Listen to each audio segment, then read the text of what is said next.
Үеийнгийн дээрлэлд нийгмийг зочирдуулж байгаа энэ үед эцэг эхчүүд үүнээс ялгаагүй хүүхдийнхээ сэтгэл зүйд аюул учруулж байна.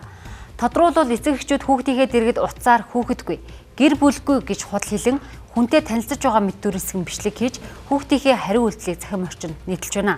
Тэгвэл энэ нь хүүхдийн сэтгэл зүйд гэмтэл үүсгэх эрсдэлийг сэтгэл зүйч онцоллоо. Эхний жишээ. Нэгэн ээж охиныхоо дэргэд гэр бүлгүй гэж хэлж хүнтэй танилцж байгаа мэт дүр эсгэн ярина.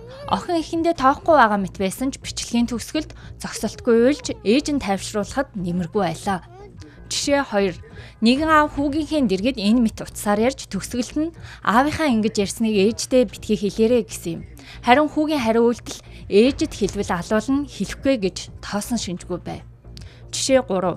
Мөн нэгэн аав охиныхоо дэргэд адилхан ярихад охин нь зөв бус үг хэрэглэн ааваасаа хол байхыг сануулж орилж байлаа.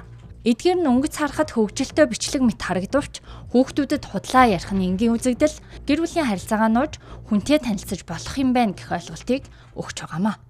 Эцэг эхчүүд бол өөрсдөө хүүхдүүдийн хувьд хинбэ гэвэл хамгийн аюулгүй газар, аюулгүй их усүр нь байдаг.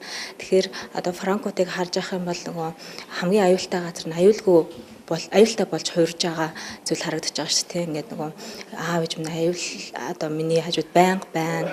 Би түүнд итгэдэг гэдэг энэ зүйл ингээ яг тэр тоглоомын явцад бол эвдэгдэж байгаа. Тэгэхээр энэ хүүхдийн сэтгэл зүйг бол яг тухайн мөчөд бол гэмтээж байгаа. Тэгэхээр энэ нэргээд нөгөө маш олон удаа магадгүй давтагдах юм бол давтагдвал өөрөө маш аюултай гэж үздэг.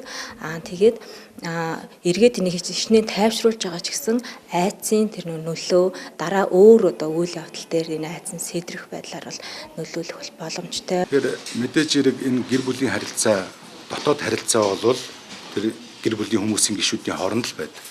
Энийгээ ил болгоод ямар үр дагавар үр дүн гарахыг нь бол эцэг эхчүүд тооцоолох хэрэгтэй.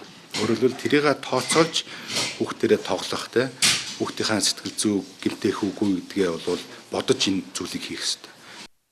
Тэгээс 5 насны хүүхэд тоглоом зөв буруу аюултай эсхийг ялгах чадамжгүй байдаг. Тиймээс шууд аюул гэж хүлээж авах эрсдэл өндөр. Бусад насны хүүхэд ч ухамсаргүйгээр эцэг эхийнх нь энэ үйлдэл хэвэн гэж ойлгож цаашид гэр бүлийн талаар буруу ойлголттой болоход нөлөөлдөг байна. Мөн хүүхдүүд янз бүрийн хариу үйлдэл үзүүлж инээж байгаа ч айдас мэдэрч инээдээр хамгаалт үүсгэж болно гэдгийг сэтгэл зүйч онцлоо.